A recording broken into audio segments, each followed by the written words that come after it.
নমস্কাৰ বন্ধু বান্ধৱীসকল পুনৰবাৰ আন এটা ভিডিঅ'লৈ আপোনালোক সকলোকে স্বাগতম জনালোঁ। আজি আমি কথা পাতিম এটা ইম্পৰ্টেণ্ট ন'টিছৰ ওপৰত যিটো আমাৰ ADRE ফালৰ পৰা ৰিলিজ কৰা হৈছে।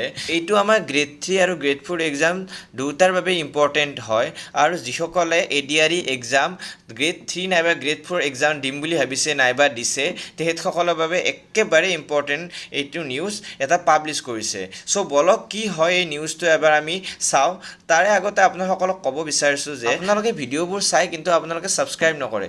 প্লিজ যদি ভিডিঅ'টো ভাল লাগে আপোনালোকে অনুগ্ৰহ কৰি এটা সাবস্ক্ৰাইব কৰি দিয়ে যেন আৰু লগৰ বন্ধু বান্ধৱীৰ সৈতে ভিডিঅ'টো শ্বেয়াৰ কৰি দিয়ে যেন। তেন্তে বলক ভিডিঅ'টো আৰম্ভ কৰোঁ। SLRC ফালৰ পৰা এটা নতুন ন'টিছ জাৰি কৰা হৈছে যিটো আমাৰ আপোনালোকে স্ক্ৰীনত দেখা পাই আছে। চ' বলক প্ৰথমতে আমি এবাৰ পঢ়ি চাওঁ ইয়াত কি দিয়া আছে। So, Class 3 and Class 4 নাইবা Grade 3 and Grade 4 Recruitment Examination বাবে এই নোটিছখন দিয়া আছে। ইয়াত লিখা আছে Chairperson of the Class 3 Commission, Sri Ajay Tiwari, IAS, initiated the presentation on the SLRC examination.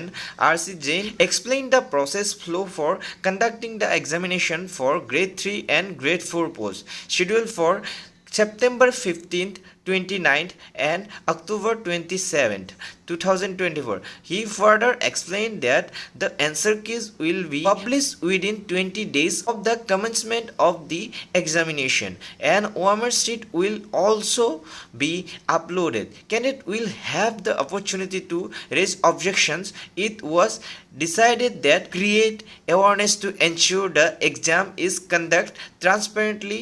Additionally, at SLRC examination centers without CCTV facilities, videography should be conducted. আৰু ইয়াৰ পৰা এটা নৰ্মেলি আপোনালোকে এটাই বুজাব বিচাৰিছে যে আমাৰ যিসকলে 15th আপোনালোকে এক্সাম দিছিল নাইবা 29th নাইবা অক্টোবৰ 27th আপোনালোকে এক্সাম দিব, আপোনালোকৰ যিটো এনসাৰ কি হয় 20 ডেইজৰ ভিতৰত এইটো আপোনালোকক দি দিয়া হ'ব নাইবা এইটো আপোনালোকক আপলোড কৰা হ'ব। তাত যদি আপোনালোকৰ কিবা ভুল থাকে নাইবা আপোনালোকে ভাবিব পাৰে এনসাৰ শীট নাইবা OMR শীটত ভুল আছে তেতিয়াহ'লে আপোনালোকে ইয়াৰ ওপৰত অবজেকশ্যন উঠাব পাৰে। আৰু লগতে আপোনালোকক যিটো OMR শীট হ'ব সেইটো আপোনালোকৰ অনলাইন আপোনালোকৰ আপডেট কৰি দিয়া হ'ব নাইবা অনলাইন আপোনালোকক পাব্লিছ কৰি দিয়া হ'ব। তাত তেতিয়া আপোনালোকে নিজৰ কি ভুল হৈছিল নাইবা নিজৰ OMR শীটখন আপোনালোকৰ হয়নে নহয় আপোনালোকে চাব পাৰিব। এইটো এটা ভাল আপডেট যিটোৰ বাবে এটা স্বচ্ছ এক্সাম হোৱাৰ এটা 100% এটা সম্ভাৱনা ইয়াত দেখা পোৱা যায়। চ' আজিলৈ ইমানেই। যদি আপোনালোকে ভিডিঅ'টো ভাল পালে তেতিয়াহ'লে এটা লাইক আৰু এটা সাবস্ক্ৰাইব কৰি দিব আৰু নিজৰ বন্ধু বান্ধৱীৰ সৈতে ভিডিঅ'টো শ্বেয়াৰ কৰি দিব। ধন্যবাদ।